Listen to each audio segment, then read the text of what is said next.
Good morning and welcome everyone to Iowa Ideas Track 1. Our topic today is finding cash flow in the changing nonprofit streams. I'm Diana Nolan. I will be your moderator for this session.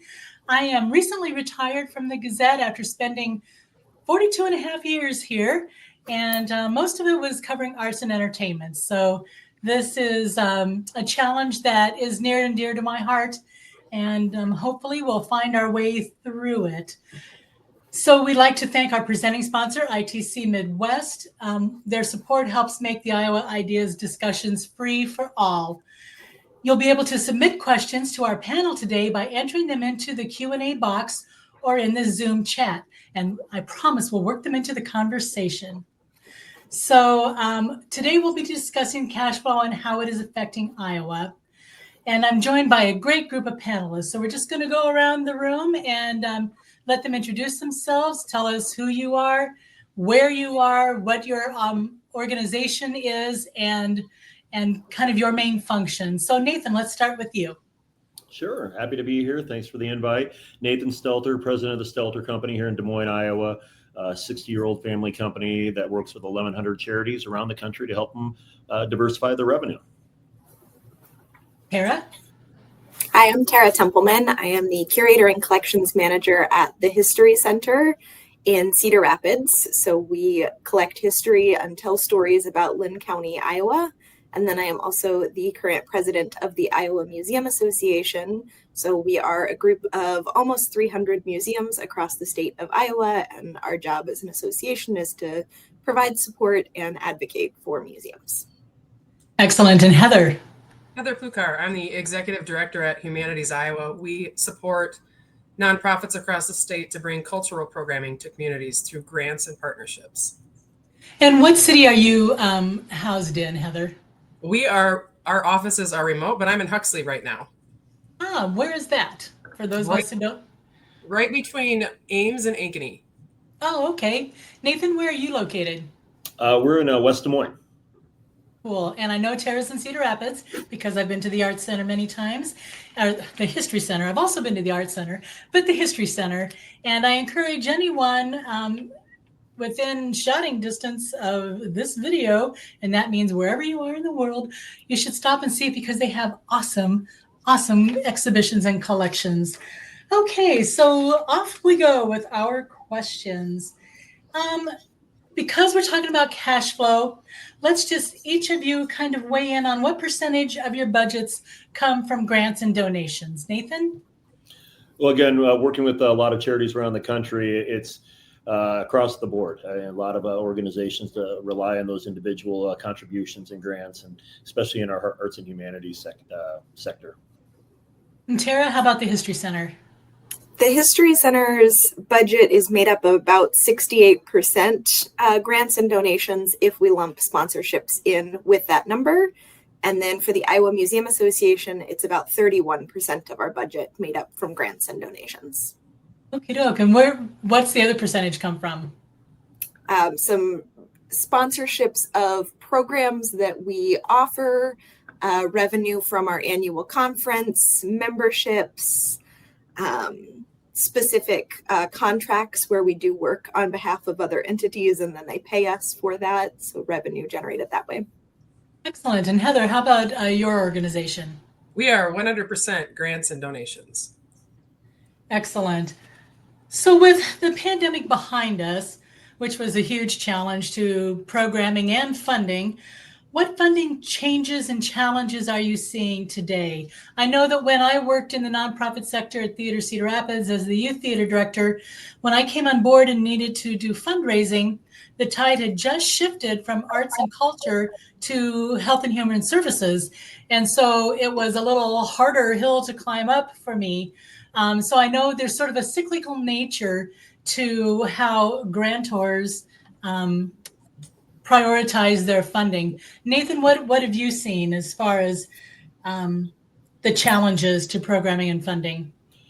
Yeah, I think a lot of that is just donor trust and the trust in organizations. I think trust in general has changed around the country coming out of COVID. I do think one thing that has worked in our favor is people looking to support locally.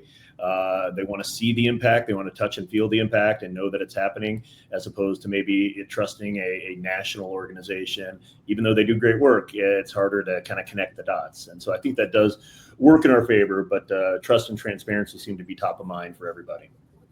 Excellent. Tara, how about you?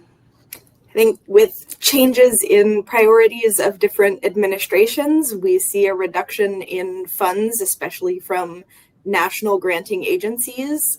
Cuts in funding to NEH, NEA, IMLS all have an effect on the grants that are available, which both makes tougher competition for those organizations who are applying for the grant funds that remain, but it also means that individual or corporate donors have decisions to make about what types of services they would like to be supporting. There has been a shift toward more direct, immediate human impacts of housing and food related charities and organizations. And that means that the few dollars that remain, there's tougher competition, even when speaking with donors directly, for trying to get those dollars for arts and humanities initiatives and organizations. Okay, and for those who might not know, can you just spell out those acronyms? I know NEH, National Endowment for the Humanities. What were a couple others that you mentioned? Institute of Museum and Library Services, and National Endowment for the Arts. Okay, very good. Heather, how about you? What challenges have you seen? Yeah, I Changes? echo exactly what Nathan and Tara mentioned. It's become more important now than ever to collaborate with other organizations because, as Tara mentioned, we're all in the same funding pools, it seems, and at the bottom of the list for priorities, typically. So we've sort of covered this, but we'll just talk a little bit more about it. The importance of building relationships with donors and making direct asks. That's something that I didn't have to go to individual people. I went to organizations like Iowa Arts Council to seek funding. Mine was a very small program. I only needed to raise like $18,000. But back at the late 80s, that seemed like a lot of money. So talk about the importance of building these relationships and making the direct asks. Nathan, do you do that?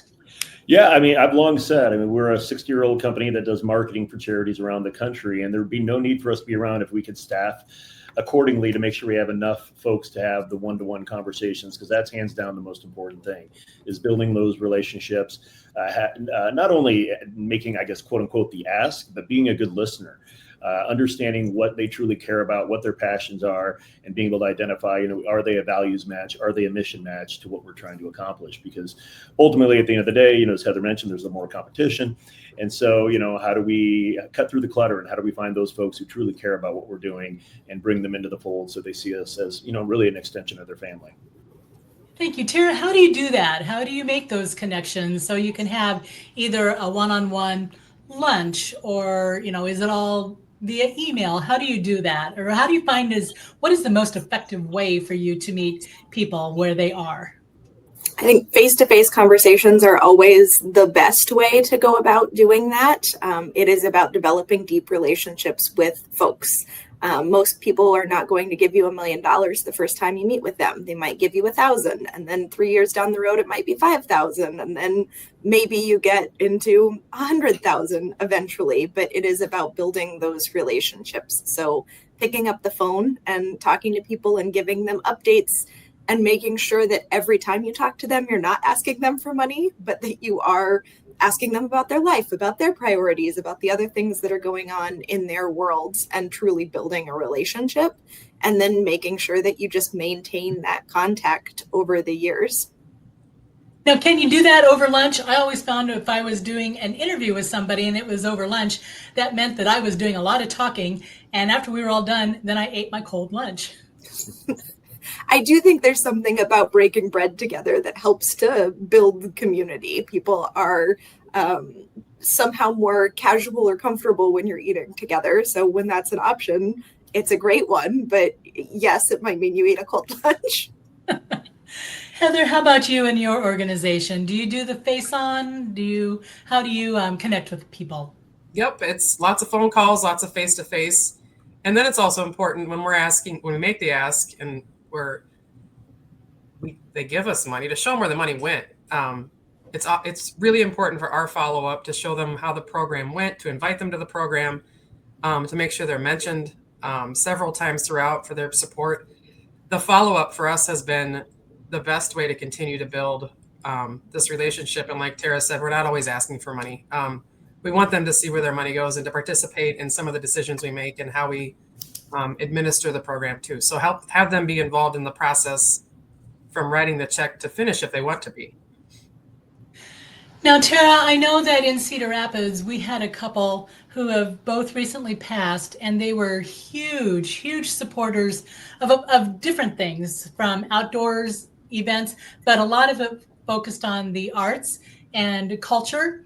And so, when somebody, let's just talk a little bit about how to develop asset-based fundraising approaches, such as planned giving, to build long-term sustainable funding. So, the programs that couple helped start, you don't want to see that end with, with their passing. Yes. So we were able to create an endowment so that our Oral Histories Live program could continue in perpetuity. It is something that a local couple had sponsored for many years, and every year they gave us the money to cover that program. And as they got toward the end of their lives, they wanted to make sure that they were continuing to support this program and make sure that it would continue and that their legacy would continue. They wanted to be the ones to support that program in perpetuity. And so they set up an endowment for that program specifically. So it's a large donation of money, and then we draw it down a little bit each year to cover the costs of that program, but they will continue to be the sponsors of that program for as long as it exists. So they initiated that discussion, because I would think that it might be kind of an awkward ask to say to somebody, hey, you've donated these funds all these years. Have you thought about estate planning and continuing that? Honestly, I'm not 100% sure if they initiated that conversation or if our executive director initiated that conversation, but that's where it's important to have that long-term relationship. And I think that people who are donors understand some of these terms. They understand their estate planning, they understand setting up an endowment, and it's something that they want. They want to leave a legacy that's important to them. So yes, I think it can be an awkward conversation to talk to someone about what happens after they die. But I also think that people are excited to have that conversation sometimes. Well, I know also in Cedar Rapids, we have this Greater Cedar Rapids Community Foundation, which has subsets of donor-sponsored funds. And so I would imagine that helps. Nathan, how does it work for the groups that fall under your umbrella? Yeah, again, I'm biased. This is the world we live in planned giving or asset-based giving. And I think, what we've seen over like times like this, times of uncertainty where maybe funding is not always guaranteed, and downturns, those charities that really weathered the storm the best were ones that were building these long-term relationships and having these conversations around thinking outside of the checkbook mentality. A lot of donors get stuck in, I can afford to give XYZ today, but they don't think of life insurance policy or retirement asset. And asset-based giving can really change the charity because those size of gifts can far outweigh what you would typically see on an annual basis. So yeah, some of those conversations may be donor-led. We are in a much more donor-driven society where people can go and research our programs and organizations online before they even pick up the phone to talk to us. And so I think the biggest thing is just creating awareness, letting people understand, and I love that story, about the couple that Tara mentioned, because, obviously they cared. They were giving year over year. They paid attention. They were really passionate. So how do you help them extend their values into perpetuity? And how do you have that conversation? It's really not that hard if they care that much. And it's really a natural extension of seeing, as Tara mentioned, their legacy live on. Heather, what has been your experience with that, with planned giving? It's a long-term conversation. Like Tara mentioned, it's not one that you're going to have this week and then get a check next week. So you have to spend some time, not only asking for money, but also then paying attention, like Nathan said, to what their interests are, and they can change over time. So your participation in that conversation needs to change and show them that you're doing different things as an organization. but it's important. I mean, from small donors to large donors, to continue that conversation. They can surprise you in the end on what their goals are after they're gone and leaving a legacy. And if people don't want to set up a specific fund in their name, like I know my college is always sending me, hey, remember us with your will or your IRA or whatever. What are some of the different avenues people can tap into to help fund different initiatives or organizations after they're gone? Nathan, let's start with you again. Yeah, I mean, there's a lot of different ways. I want to kind of talk to something Heather just said too, because people's priorities do change over time, and that's why it's so important to not only be asking people for money, but for building relationships and showing them the impact. I think Heather mentioned that a couple minutes ago. I mean, that's one of the best things we can do. I'm a big believer in sharing stories of donors and what they've done and why they've done it, but you really want to show where the dollars go. In today's changing demographics, people look at their giving, especially big gifts, they look at it as an investment in the organization that's near and dear to them. And so you wouldn't invest in something that you didn't think was using the dollars the right way or sharing examples. So, I mean, yeah, there's a lot of different examples on how people can structure that. I think the most basic, everybody should, even though we know the statistics don't have their wills or estate plans in place, but everybody has some type of retirement asset, and I know if you leave that to children, it can get taxed pretty substantially. If you leave it to charity, guess what? It can go tax-free. And so there's a lot of different ways. I know my grandfather, who started our company, he left his IRA to 3 different charities, his hospice down in Florida, his church in Florida, and a Bible camp in central Iowa. And so, that's a great asset for people to think about. And, while all of us on the phone would love 100% of that, we know they have family. So 5 or 10% is fine too. Giving people that option to make those decisions that meet their needs. Tara, do you have any thoughts on that? I know you aren't the one holding the purse strings, but different ways that people can invest in the History Center. Yeah, I think, there's all kinds of different ways that people can show up with dollars, show up by physically being present, show up by telling other people about the experiences they've had at the History Center. So it's not always a monetary donation. Sometimes it is someone helping us make a connection with someone else, and that can turn into dollars. But really, we'll take donations in whatever form they come in. And I think most places have a policy where if they get stocks and investments, how they handle that. Do they sell them off right away? So there's probably policies in place, and it's worth having those conversations as you think about donations.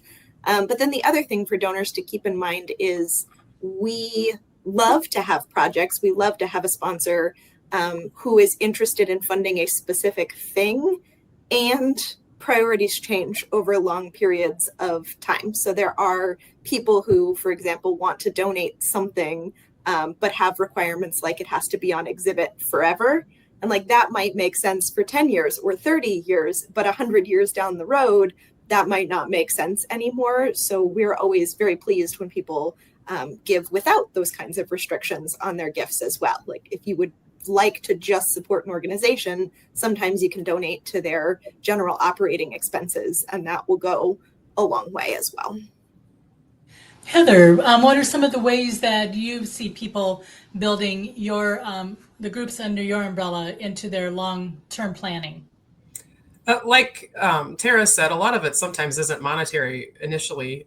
We've had some exhibits gifted to us that are fantastic and they have a value, but that's not turned into revenue in any sort of way unless you're aside from rental fees. But we have a policy in place for any kind of asset-based donation. So just like Tara said, you have to be prepared, have the board ready for making that transaction so that the donor's not sitting there waiting to complete the check or the transfer of assets.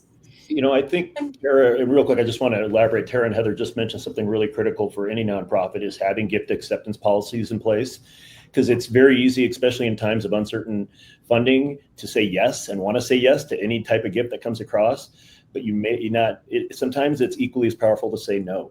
I remember sitting in Pittsburgh at the Western Pennsylvania Conservancy probably 15, 20 years ago, and they had been gifted a gift of somebody's owl collection.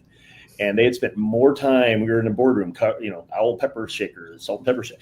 They've been spending more time trying to figure out valuation, and because they had living family too, and they didn't want to harm any relationships by just getting rid of it. So I think it's equally powerful to make sure you have those policies in place. So, again, assets and things that people want to gift, it's great, but you want to make sure it's you're doing right by the donor, and again, it makes sense for the organization. That's awesome. I was visualizing taxidermied owls. So it was kind of a creepy meeting.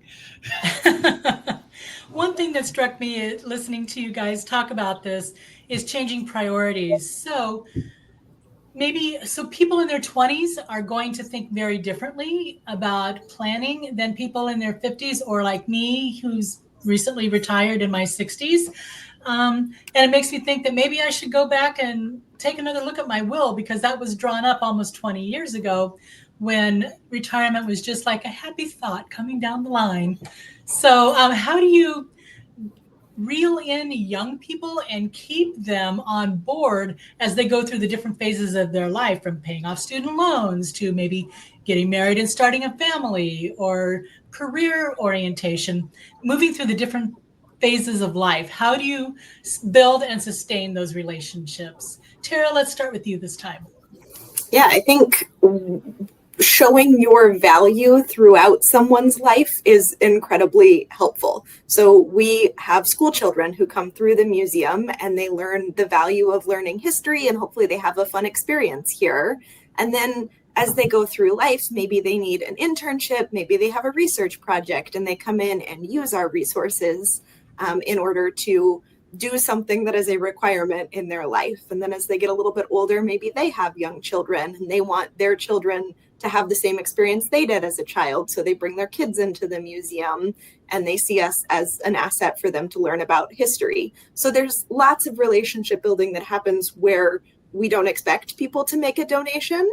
But hopefully they have those positive experiences with their local museum or history organization or arts organization, so that later in life, when they do have some wealth, they remember those experiences and then they are generous with their funds. But we certainly don't expect everyone to come in and make a monetary donation every time they interact with the museum. Nathan, any thoughts on that, about how you grow a person's connection with whatever entity it is? Yeah, no, I think there's been a lot, and we'll see a lot in the next 10 to 15 years on generational changes and what people prioritize. But as was mentioned earlier too, it's not only the donation of treasure, but donation of time. How do you get some of those folks in on a volunteering basis so they can firsthand see what you're doing and live and breathe that mission? If you are trying to open the door to them thinking broader, I really did. And this, maybe is more applicable. Unfortunately, education sometimes has it easier than the rest of us in raising money. But University of Virginia used to engage their young alumni, and hey, you've got your first job out of college, you have this life insurance policy through your first job. Leave UVA as 5% beneficiary. So there's different ways to plant the seeds for younger generations. But I think the first part is engagement. How do you engage them, and how do you connect with them? Where's appropriate with them? And today's day and age, it's meeting them where they're at. So it's using all the channels available to you too. And Heather, what advice do you have for organizations that to help grow and sustain their, I don't want to just say donor base, but interest base? I think for us, it's been important to show programming that's relevant to intergenerational audiences. You really have to spread out programming to gear towards several different interest areas. And then not only that, but bringing younger voices to the table in decision making. Honorary board positions, volunteer time. That's huge for us. That's how we do our programming. So to get folks involved early makes it easier to cultivate a donation relationship with them. And we've talked about the personal engagement, and that direct personal engagement is the key, but regularly connecting to the donors to understand their interest and philanthropic goals. So how have you been able to incorporate storytelling? That seems to be an excellent way to engage.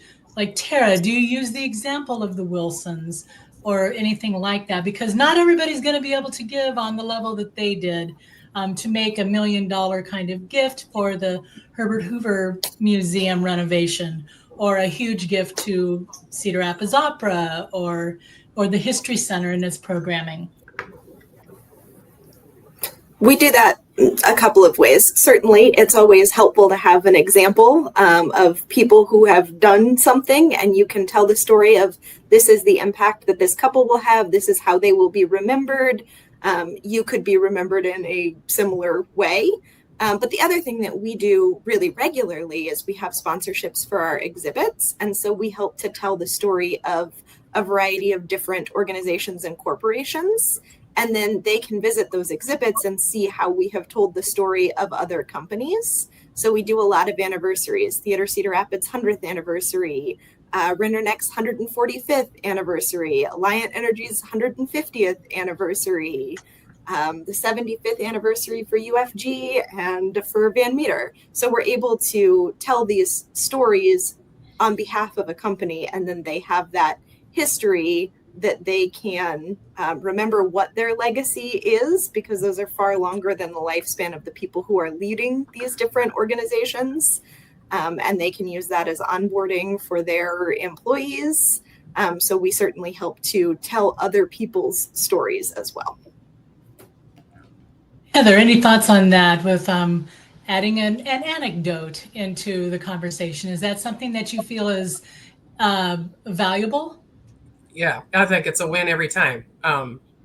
It makes it more personable. It shows that we have boots on the ground in these programs and that we're human. I mean, I think that's the easiest way to start these conversations. And back to what Nathan said earlier, and to listen to what's going on, and relate. That's the only way you're going to make a connection, is to listen and then of course show the story of the company and why you can earn their donation. Nathan, anything to add to that? Yeah, I'll echo the same sentiment. I think storytelling, we're in a storytelling world now with social media and YouTube and video. And I think video is, an opportunity too. It's so easy to take a quick video of the work that you're doing on the ground. And there is something with that. I think we learned through the pandemic. I mean, heck, we look at each other's homes now as opposed to sitting in offices, and you kind of can break down some of those typical barriers and be, really transparent and authentic in telling those stories now. I had a client at an arts organization in upstate New York that during the pandemic walked around with their cell phone or iPhone and took pictures of video of some of the work they're doing and sent that off to donors. And that's powerful. That's stuff we didn't necessarily think about 10, 15 years ago. And so, and those stories are so critical because it's kind of that social proof. People like me do things like this. So how can you kind of connect the dots for people? Because sometimes it's hard for them to see themselves in that situation until they see others that have also done that. I think about that quote about how there's no history proper, it's all biography. And I think that's so true. Like, you tell a story and you center a human, people connect to that. They can see themselves in a specific story. And that's how you get people to connect emotionally with what it is you're doing in a way that they can't connect to a spreadsheet showing how profitable a specific program has been. So in the changing media landscape, we always used to get fairly elaborate flyers in the mail from an organization, especially toward the end of the year when everybody's trying to get that last tax break in before December 31st. And now I'm seeing less of that, or being given the option to, do you want to receive this information via email? Or how is the changing media landscape? What kind of return are you seeing by going the routes of social media or email, that sort of thing? Tara, what are you seeing from the History Center? It allows people to pivot more quickly.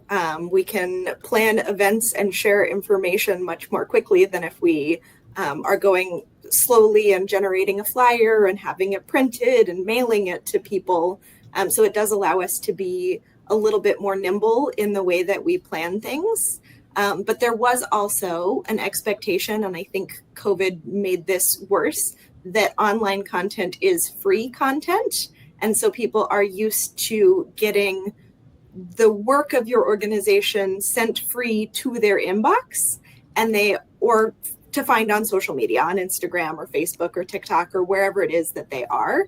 And that is a wonderful thing. And we wanted people to engage with our content, but that is also revenue generating programming that we offer as a museum. And so how do you continue to maintain some level of free online programming, but also make sure that people are coming in person to events where there is an admission cost for them to hear similar stories from your organization?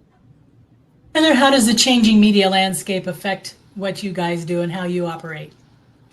Well, it helps us partner with other organizations to lift up their programming alongside ours. That kind of puts our mission where our mouth is and being able to support other organizations. But also, to Tara's point, it helps us be a little more nimble, reaching different audiences. It's helped us to bring in younger folks with TikTok and Instagram to make frequent posts that they're, I mean, you can put a post out once a week and no one will look at it, but you've got to keep refreshing that. And that's a job, that's a task. And it takes staff and time to do that. So, and alongside what Tara said about also having programs that folks pay for and not giving it away free is a hard line to sort of balance on, because we also provide free programming, but the folks that are doing the work have got to get paid somehow. So it's a tough one it's a tough call, and a hard model to get perfect.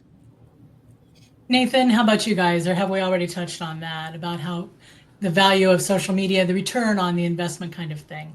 Yeah, I think it's a blessing and a curse. I mean, again, we have access and we're more nimble than ever before, but then people don't know what to believe. And so, it's trying hard to kind of navigate through the clutter. I've seen marketing studies, research that says, the average consumer sees 10,000 marketing messages a day. And so how do we cut through that? How do we utilize the tools that are at our hands? I was actually on a call this morning. I'm speaking to a fundraising group in Chicago next week around trust, transparency, and technology. And it's that exact topic. It's how do we use these tools, use them the right way to meet people where they're at? Because in the fundraising world, typically there's the giving pyramid. People start as a prospect, you kind of build them up, but it's more of a vortex now. People can come in contact with our charities and organizations at any given time during that donor journey.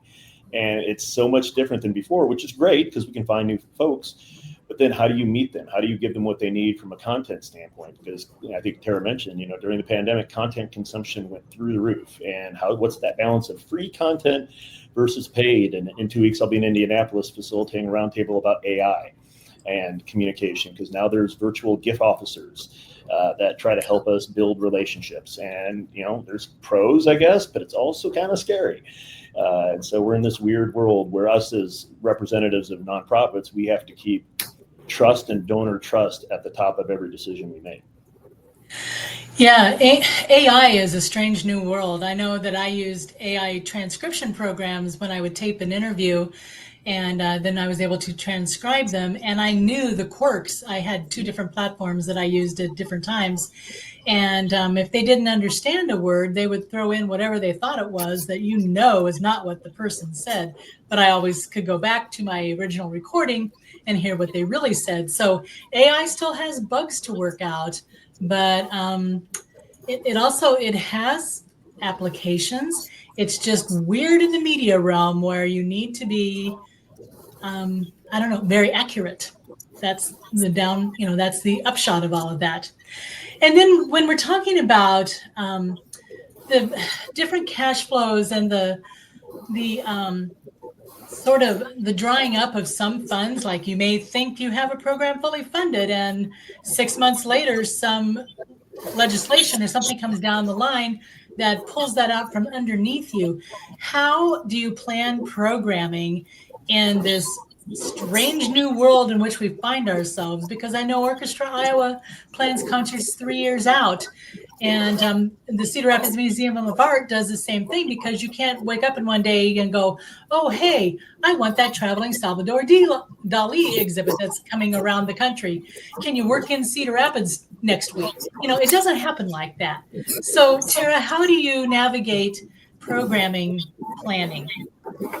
We do have to plan our exhibits 18 to 24 months in advance. That's just the amount of time that it takes for us to dig in and do the deep research that is required for developing an exhibit and pull together the artifacts and do oral history interviews and all of the pieces that are required for an exhibit before we even get to graphic design and printing and laying out the artifacts that are in a display. So we can't just decide 2 weeks before an exhibit to do an exhibit about a specific topic.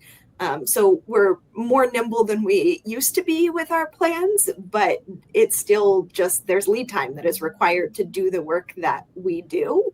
And so it gets really challenging. We had an exhibit that went in, we covered all the costs, the exhibit opened, and it was supposed to be sponsored by an organization that receives national funds, and all grants from that organization were canceled. And so we'd already spent the money, and that grant worked on reimbursement, and we were told that we would not be receiving those funds. Now, it wasn't a huge portion of our budget. I mean, it made an impact, and it was scary. And we had a donor who stepped up and was able to provide some of the funds to match what was lost.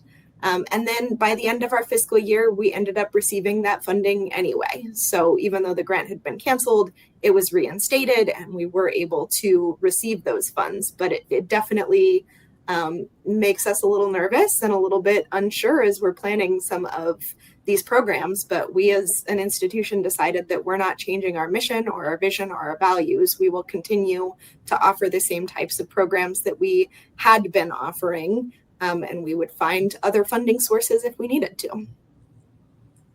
So what if you have a topic that you are planning on exhibiting, and the diplomatic way to say it is that kind of programming has fallen out of favor. Maybe it's DEI oriented. Let's just say it out loud. How do you deal with that? I don't want to say work around because that gets people into trouble, but how do you deal with something like that?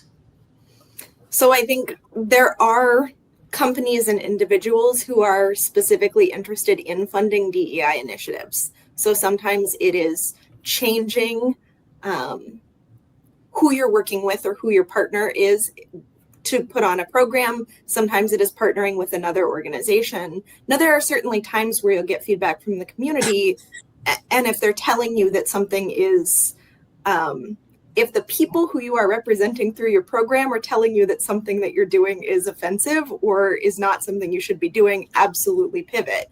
But I don't think that just because something has fallen out of favor with what federal funds are funding at the moment is a reason to not do that program anymore. So our first strategy is to try to find other people who will work with us. And we have had folks do that. We had a donor specifically ask us to do an exhibit, which we were thrilled to do, called Exhibiting Bias, which was all about Iowa's contradictory civil rights history. And they were really excited to fund that project, which was absolutely a DEI initiative. And so sometimes you're able to shift who your donor is. And sometimes we're able to work with donors. So if there are particular donors who can't offer DEI initiative funding anymore because of their own reliance on federal funding, sometimes they're able to shift to fund an organization in a different way. So they can sponsor a different program, or some are even starting to donate to general operating expenses instead of specific programs. Do you have a plan B in mind if you are planning a large exhibition and the funding's not going to come through, or it's just not happening the way you had envisioned it or planned it? Can you pivot quickly to your plan B for that time slot? We have pivoted and installed an exhibit with about 3 months notice before. It's a very stressful thing to do. It is not our preference, but yes, we have to be nimble, and occasionally we have done that. Heather, how do you advise your the different entities under your umbrella when it comes to planning programming in this day and age where the funding is uncertain and the topics are, one day it's a valid topic, the next day it's a hot button, don't go there. How do you advise your folks? Well, you have to be able to make decisions much faster than you used to. You can't deliberate on programming as much as you might want to. We've had to pivot just the same as the organizations we grant to in terms of programming and fitting certain funding pool priorities. But like Tara said, we're not changing our mission. It just means you have to change where you're looking for support. And just because the federal priorities don't necessarily align with yours, doesn't mean, one, that you can't use those funds for exactly what the federal priorities are, but you can find other ways to support existing programming. It's forced our hand in building donors. I mean, that's really what it's done. You have to go out and find private support for hot button topics, and find partners that are also, maybe they're doing that kind of programming. Maybe you can help them with an existing program in other ways. You just have to get creative with donors and partners, really. Great. I want to come back to that in just a minute. Nathan, how do you advise your folks? Yeah, no, I think everybody's spot on here. I think, we all probably overused the word pivot during the pandemic and the reference to the Friends episode. But it's definitely the world that we live, the world of flexibility and pivoting. I think our donors know that more so now than ever before, and that things change. And so, yeah, I do think there, the opportunity I see, and I think both Tara and Heather addressed it, is, sometimes it can create some urgency. If something isn't there that we thought was going to be there, it can actually be the little nudge that gets the donor off the proverbial fence to help us, where sometimes we don't have that urgency when we're asking for funds. And so there is, that opportunity sometimes to re-engage people. And again, I think the biggest thing, and I think Tara mentioned, is staying true to your mission. Again, we don't want to ebb and flow based on, what's hot, what's not, but staying true, because donors really respect that, as an institution that they support. Heather, talk to me a little bit about collaboration. I know you've had some big success in working with others in order to pull together, anything from programming to exhibits or whatever. Yeah. Talk to me. Yeah. It makes, when you can find a model that works with collaborating with another organization, you can utilize each other's resources in a way that I think we overlooked before. We had a wonderful example of working with a UNI on a project at UNI that brought in students and faculty and their foundation, and then that was able to give us leads in the community to bring in corporate donors. So we worked across sectors to bring a storytelling program, not only on campus, but then to some of the assisted living facilities in the area. So it kind of starts to snowball when you start working with other organizations. You get a bunch of names dropped, you make those follow-ups, and before you know it, you've covered 3 or 4 different sectors in one project. It's pretty satisfying. It's a lot of work, but it's pretty satisfying. Does it help share the wealth, like the money, the financial, I don't want to say burden, but aspect? Absolutely. Pooling resources is a necessity anymore, and sharing resources in terms of donors, so you're not stepping on each other's feet when you go to the door to ask for a donation in a community. It makes for a long-term relationship and fosters programming that maybe you didn't see coming, but then turns into a model that you can use in each specific community down the road. It's been beneficial to us in ways that don't always show up on a balance sheet, but they're important, really important. How about you, Nathan? Do you see collaborations at work? Yeah, I think honestly, that was one of the I'll take a silver lining out of COVID is, in times of crisis, innovation moves faster. And I think people were forced in the great reflection, the great pause, all this sheltering in place for 2 weeks to think differently and to think outside the box a little bit. And so we've definitely seen more collaboration, especially at the local level with charities, looking at, hey, we have some combined interests here, and how can we better come together to be more efficient, more effective with our mission, our efforts. And donors appreciate that too, because they're getting asked by a lot of us, and so if we can show that we're thinking differently and working together collaboratively, that goes a long way. Tara, I feel like collaboration is one of the hallmarks of your organization. I'm thinking specifically of recent exhibition from Theater Cedar Rapids, but you also have had ones from Quaker Oats or National Oats or some of the local industries. How do you work collaborations into your programming? Yeah, we have sponsorships for almost everything that we do. So that is often a collaboration with another organization. Sometimes it is an agency or a nonprofit or an organization like 4 Oaks, which does foster care and adoption for the state of Iowa, or Theater Cedar Rapids for their 100th anniversary.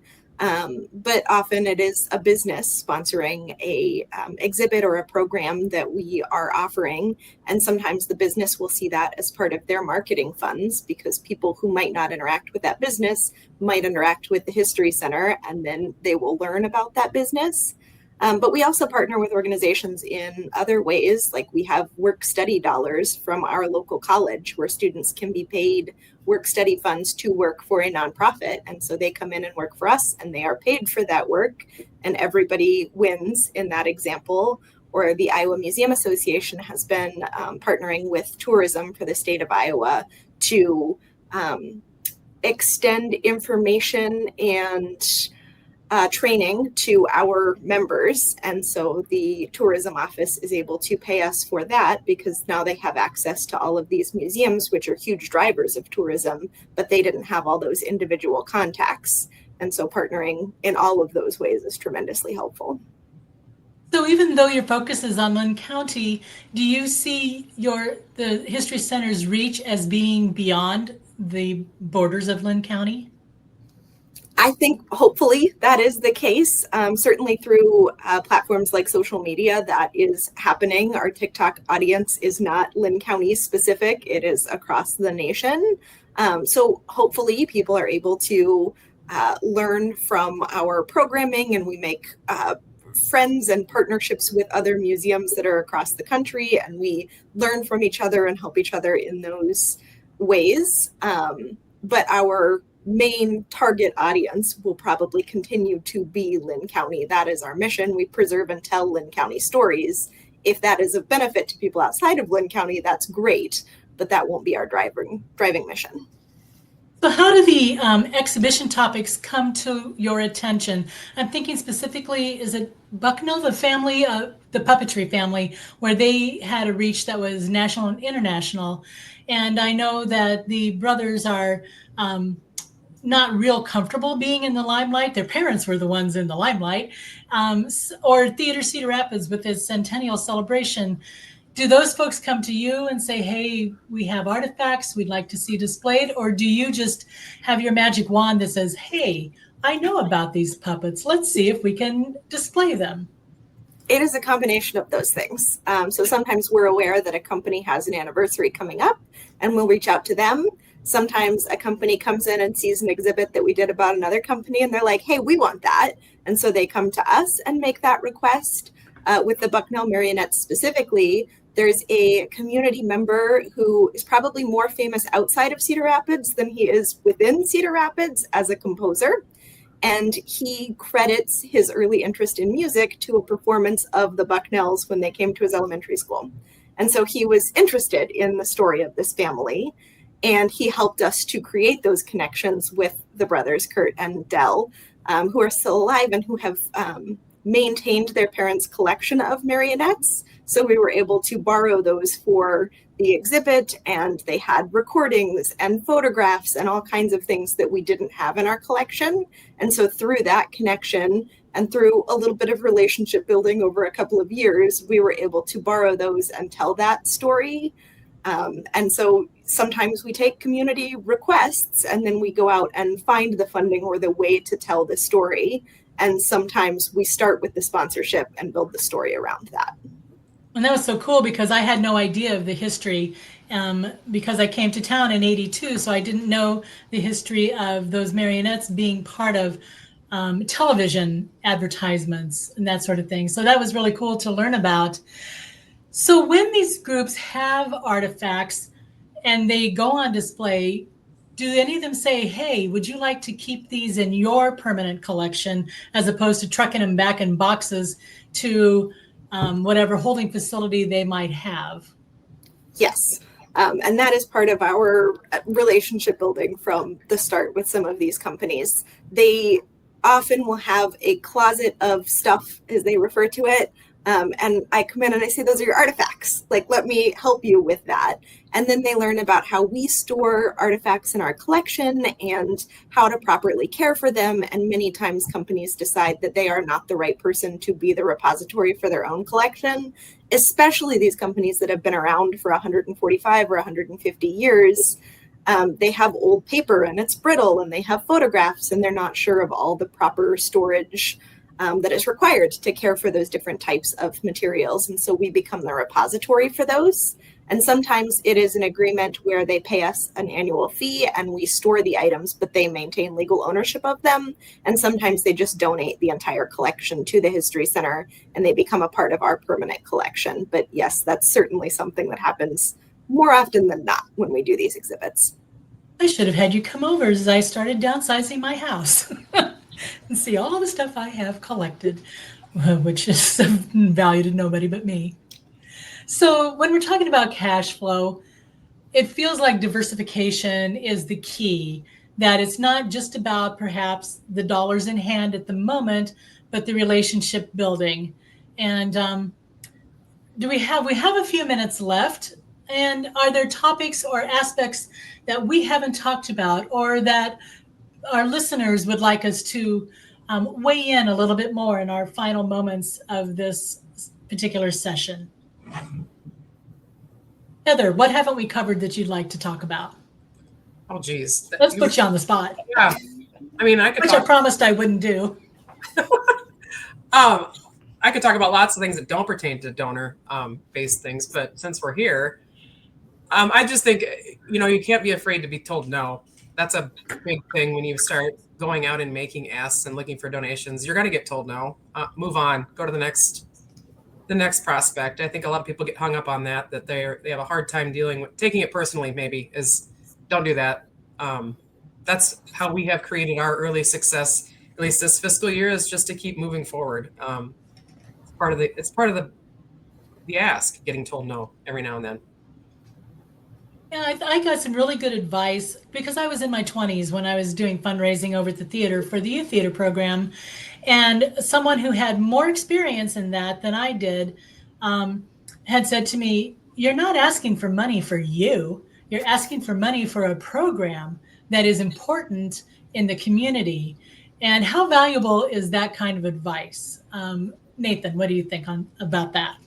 Yeah, no, and again, I think that's why it's important to be a good listener, to find those folks that really are connected to the work, connected to what you're trying to accomplish, as opposed to it's you asking for it. No, it's definitely tied to the program, to the organization, to the community. I remember a story my dad shared with me years ago when he was raising money for a new piece of land that our church was going to go on here in Des Moines, and he went to one of the big real estate folks in town that owned the property and didn't listen, didn't try to connect him to the mission, and just blatantly asked him because he knew he had money.